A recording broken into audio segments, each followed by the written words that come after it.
The night before August 6, 1945, Captain Thomas Brennan couldn't sleep. He lay in his bunk on Tinian Island, staring at the curved metal ceiling of the Quonset hut, listening to the sounds of other airmen breathing in the darkness. Outside, the Pacific wind rattled the corrugated walls. Somewhere in the distance, B-29 engines were being tested, their deep rumble carrying across the airfield. Tom had flown 23 combat missions over Japan. He had dropped thousands of pounds of incendiary bombs on Tokyo, Osaka, Nagoya. He had watched cities burn from 30,000 feet, seen the orange glow of firestorm that consumed entire neighborhoods. But tomorrow's mission was different. Tomorrow, they had told him, would end the war. The briefing had taken place 6 hours earlier in a heavily guarded Quonset hut on the north end of the island. Security was tighter than anything Tom had ever seen. MPs with submachine guns stood at every entrance. Everyone who entered had to show special identification twice. Inside, about a dozen men sat on folding chairs facing a covered object on a table. Colonel Paul Tibbets, the pilot who would command tomorrow's mission, stood at the front of the room. Tibbets was 30 years old, but looked older, his face lined with the weight of command. He had personally selected every member of the crew for this mission. "Gentlemen," Tibbets had begun, his voice steady and formal, "what I'm about to tell you is classified at the highest level. You will not discuss this mission with anyone outside this room, not your bunkmates, not your friends, not in letters home. Is that understood?" Everyone nodded. Tom felt his stomach tighten. He had been in the Army Air Forces long enough to know when something extraordinary was happening. Tibbets pulled the cover off the object on the table. It was a scale model of a bomb, but unlike any bomb Tom had ever seen. It was enormous, over 10 feet long in the actual version, Tibbets explained, and egg-shaped, painted a dull gray. It looked crude, almost primitive, compared to the sleek, aerodynamic bombs Tom was used to handling. "This," Tibbets said, "is Little Boy. It's an atomic bomb, a single bomb with the explosive power of 20,000 tons of TNT." The room went silent. Someone behind Tom whispered, "Jesus Christ, 20,000 tons." Tom did the math in his head. A standard B-29 carried about 10,000 pounds of bombs, 5 tons. This one bomb had the power of 4,000 fully loaded B-29s. It was impossible. It had to be impossible. But Tibbets continued, his voice matter-of-fact, explaining how the bomb worked, or at least as much as they were cleared to know. Uranium-235, critical mass, chain reaction.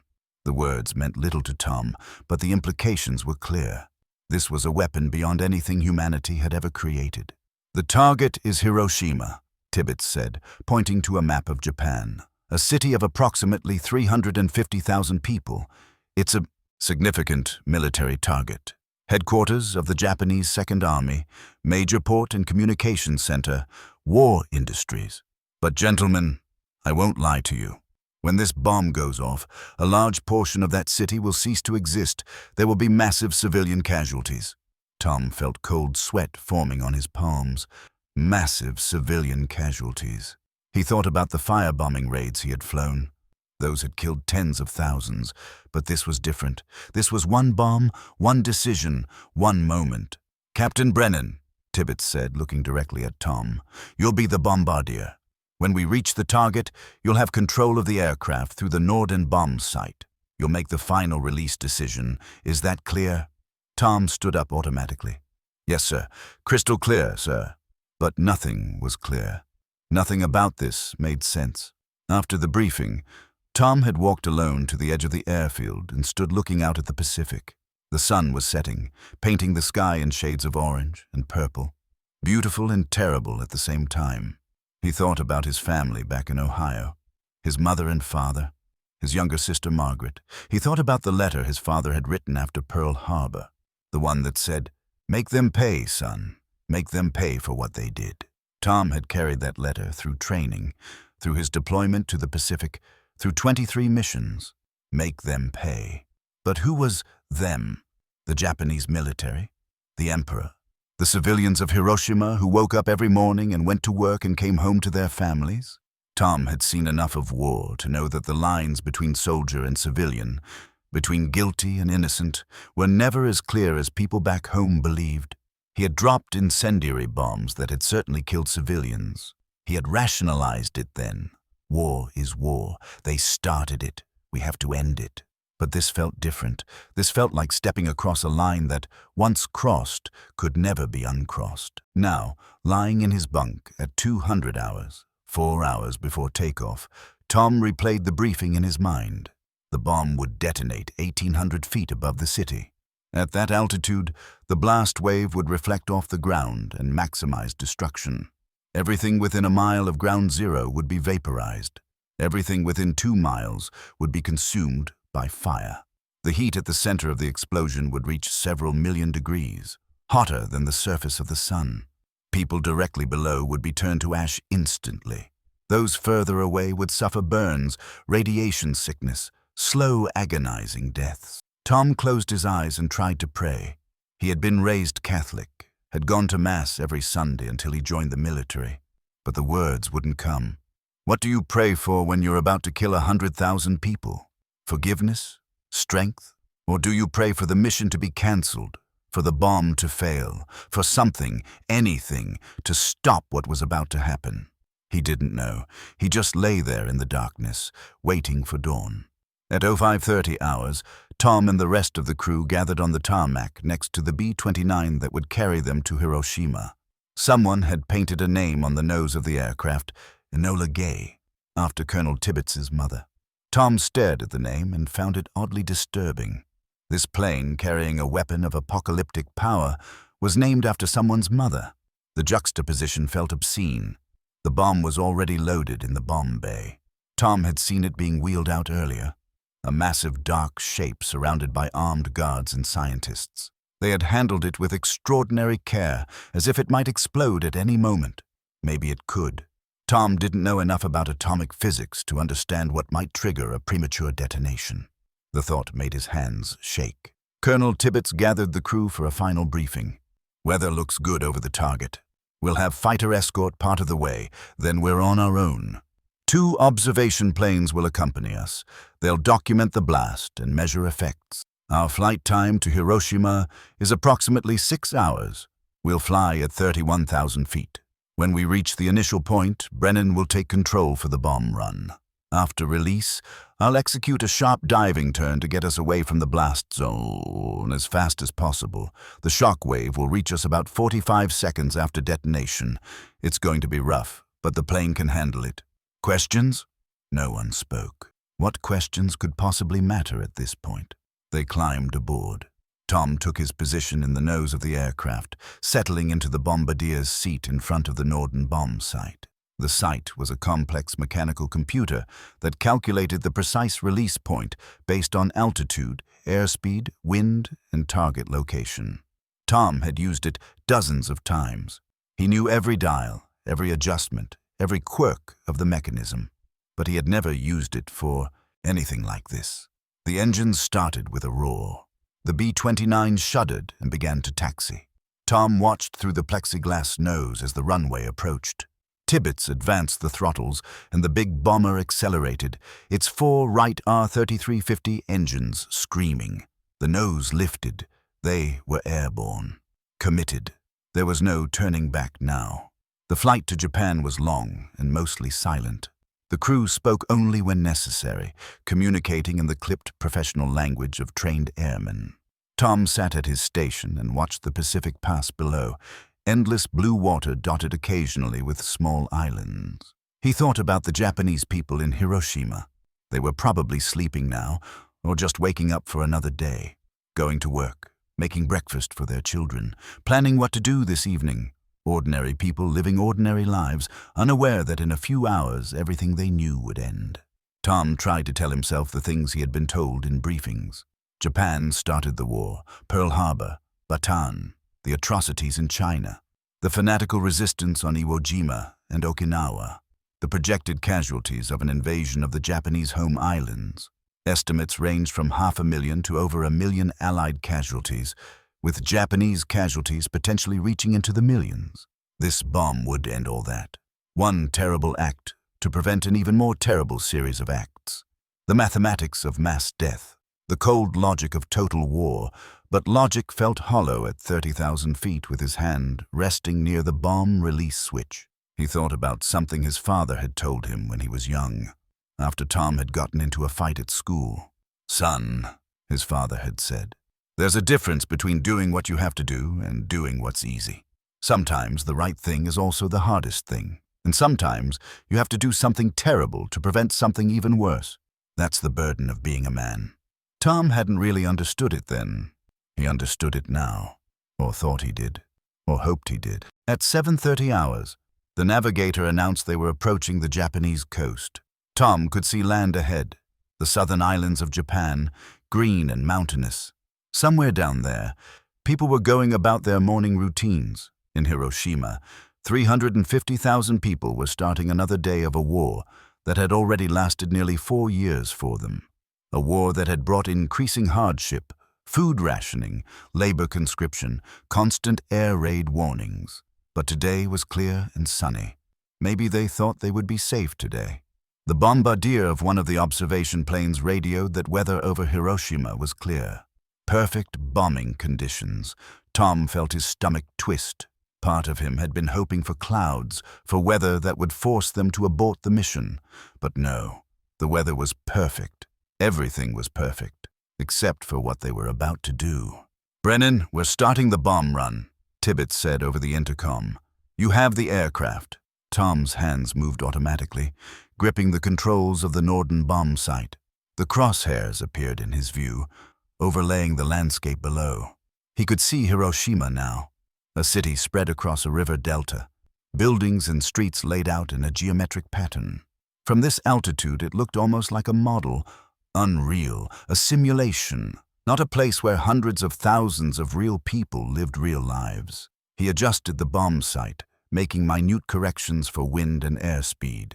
The target was the Ioi Bridge, a distinctive T-shaped bridge in the center of the city. The crosshairs drifted toward it. Tom's training took over. Check altitude, check airspeed, check wind direction, adjust trim. The procedures he had practiced hundreds of times. His hands knew what to do even as his mind screamed at him to stop. 30 seconds to release point.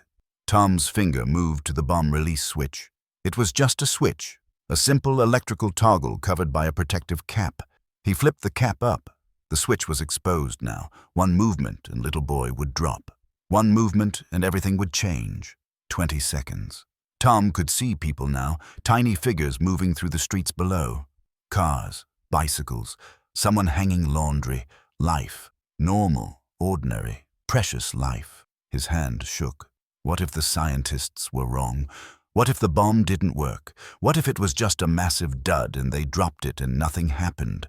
Wouldn't that be better? Or what if they were right but underestimated the power? What if it was worse than they thought? What if the chain reaction didn't stop?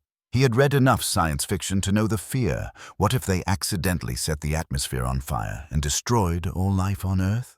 10 seconds. Tom's instructor from training had told him once, "Don't think about what you're bombing. Think about the mission. Think about the procedure. Thinking about targets as people will paralyze you." Tom had thought it was cold-blooded at the key. Time. Now he understood. You couldn't do this job, couldn't drop bombs on cities full of people if you really thought about what you were doing. You had to become a machine, follow procedures, complete the mission. But he couldn't stop thinking about it, couldn't stop seeing those tiny figures below, each one a person with a name and a life and people who loved them. His finger hovered over the switch. 5 seconds. The crosshairs were perfect. The conditions were perfect. Everything was aligned. This was the moment. This was the decision point. Release the bomb or don't release the bomb. Kill 100,000 people or disobey orders and potentially prolong a war that might kill millions. Tom thought about his father's letter. Make them pay. He thought about pictures he had seen of Pearl Harbor. Ships burning, sailors in the water, bodies pulled from the wreckage. He thought about stories of Japanese atrocities, prisoners executed, civilians brutalized, the rape of Nanking. He thought about American POWs starving in Japanese camps. He thought about the kamikaze pilots who had killed thousands of American sailors. He thought about the Japanese military's refusal to surrender despite facing certain defeat. And then he thought about the woman he had seen hanging laundry, about the people riding bicycles, about children who might be playing in yards or walking to school, about people who had no say in their government's decisions, who just wanted to survive this war and go back to normal life. Ordinary people. Innocent people? Or were they innocent? Did such a thing even exist in total war? 0 seconds. The release point. Tom pressed the switch. He felt it click under his finger. For a fraction of a second, nothing happened, and Tom felt a strange mixture of relief and horror. Relief that the decision was made. Horror at what he had just done. Then he felt the aircraft lurch upward as 4,500 kilograms of weight dropped from the bomb bay. Little boy was falling. Bomb away, Tom heard his own voice say, distant and mechanical.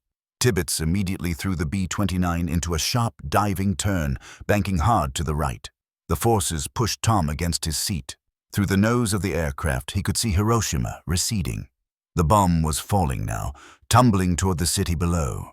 43 seconds of free fall before the barometric triggers would activate at 1,800 feet and initiate the detonation sequence. Tom counted in his head. 1, 2, 3. Somewhere below, people might be looking up, seeing the glint of sunlight off a falling object, wondering what it was. 4, 5, 6. Had anyone sounded an air raid alarm? Did they know what was coming? 7, 8, 9. Or maybe no one had noticed at all. Maybe they were still going about their morning, unaware that death was falling from the sky. 10, 11, 12. Tom squeezed his eyes shut. He didn't want to see it, didn't want to watch the flash, didn't want to be a witness to what he had just unleashed. 13, 14, 15. But he couldn't keep his eyes closed. He had to see, had to know what he had done. He opened his eyes and stared out into the clear morning sky. 20, 21, 22. The flash came first. Even through the dark protective goggles they had all put on, even with his eyes not looking directly at the explosion, the light was blinding. Brighter than 1,000 suns, exactly as the scientists had said. For a moment, the entire world turned white. Pure, absolute white. Tom felt heat on his face, even through the plexiglass, even from miles away.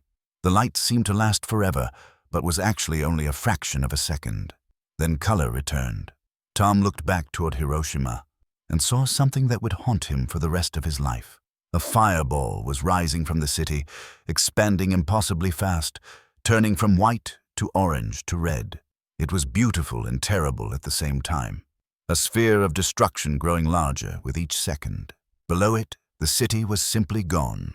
Where buildings had stood moments before, there was now only fire and smoke. The fireball continued to rise, starting to take on the distinctive mushroom shape they had been told to expect. The cap of the mushroom was boiling with colors, purple and orange and brown, shot through with lightning-like flashes. It climbed into the sky like a living thing, like some monstrous creature emerging from the earth. Tom watched it rise higher and higher, dwarfing the aircraft, dwarfing everything. "Jesus Christ," someone said over the intercom. "What have we done?" Then the shockwave hit. Even though Tibbets had turned the aircraft and put distance between them and the blast, even though they had gained altitude, the shockwave caught them. The B-29 was thrown sideways, metal groaning, instruments rattling. Tom was slammed against his harness. Someone in the back of the plane shouted in alarm. The aircraft bucked and twisted like a living thing. For a terrifying moment, Tom thought they might break apart. The forces were enormous, beyond anything he had experienced in turbulence or combat, but the B-29 was built strong, and Tibbets was an exceptional pilot. He fought the controls and kept them level. The shock wave passed, followed by a second, weaker pulse. Then they were through it, flying in relatively calm air, leaving Hiroshima behind. Tom looked back one more time. The mushroom cloud had reached its full height now, towering over 40,000 feet into the stratosphere. Below it, the entire city was obscured by smoke and fire. He couldn't see buildings anymore, couldn't see streets, couldn't see anything but destruction. In the span of less than a minute, a city had been erased, and he had been the one to press the button. The flight back to Tinian was silent. No one spoke except for necessary communications. Tom sat at his station, staring at nothing, his mind unable to process what had just happened. He kept seeing the flash, kept seeing the fireball, kept seeing the mushroom cloud, kept thinking about the woman hanging laundry, about the people on bicycles, about 350,000 lives that had been there one moment and gone the next. Had they died instantly? The scientists said people within a mile of ground zero would be vaporized immediately, turned to ash by heat measuring millions of degrees. They wouldn't feel anything, wouldn't know what happened. One moment alive, the next moment simply erased from existence. But what about people further away? What about people who survived the initial blast but were burned, or crushed under collapsing buildings, or exposed to radiation that would kill them slowly over days or weeks? What about the children? Tom felt bile rising in his throat. He swallowed hard, fighting nausea. He couldn't be sick now, couldn't show weakness. He had done his duty. He had followed orders. He had made the choice he was trained to make, the choice his commanders expected him to make, the choice that would supposedly save lives by ending the war. The mathematics of it made sense. 100,000 dead to save 1,000,000. Simple arithmetic, cold logic. But it didn't feel simple. It felt like murder. It felt like he had just committed the greatest atrocity in human history. And maybe he had. Maybe they all had. Maybe this was the moment when humanity crossed a line that should never have been crossed. Maybe they had opened a door that could never be closed. Because now the world knew it was possible.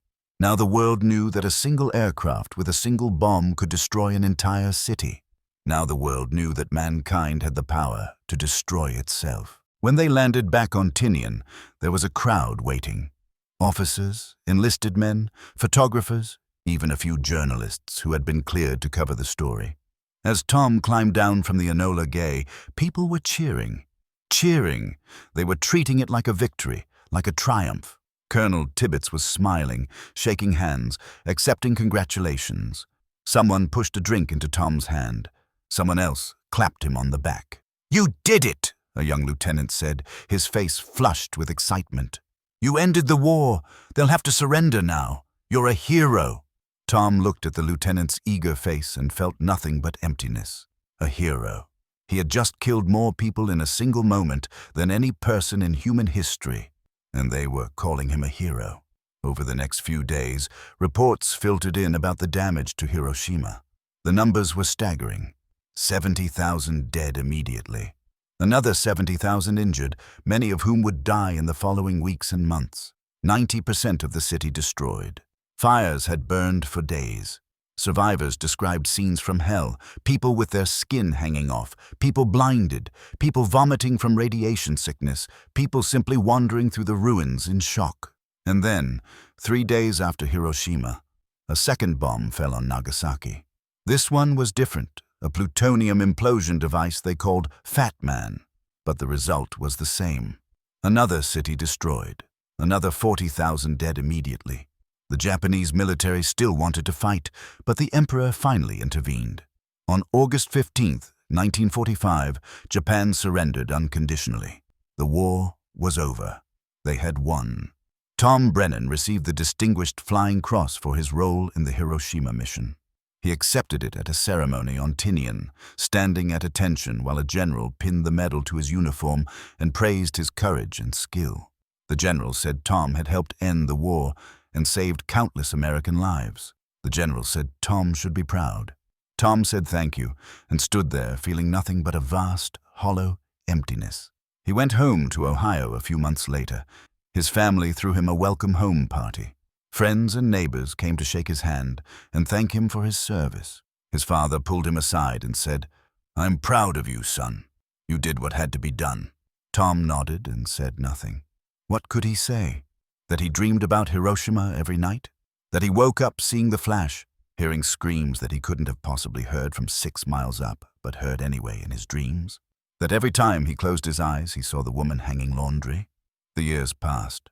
Tom went to college on the GI Bill, got a degree in engineering, married a girl named Susan, had 3 children. He built a life, a good life, but he never talked about Hiroshima. When people at parties found out he had been in the Air Force during the war and pressed him about what he had done, he would just say he had flown. Some missions over Japan, and change the subject. His wife knew not to ask. His children grew up not knowing that their father had been part of history. Decades later, debates raged about whether dropping the atomic bombs had been necessary. Some argued it had saved lives, that an invasion of Japan would have been catastrophic for both sides. Others argued it had been unnecessary, that Japan was already beaten and would have surrendered anyway. Historians wrote books, survivors told their stories, politicians offered opinions, and Tom Brennan sat in his living room in Ohio and listened to it all and said nothing, because he didn't know the answer.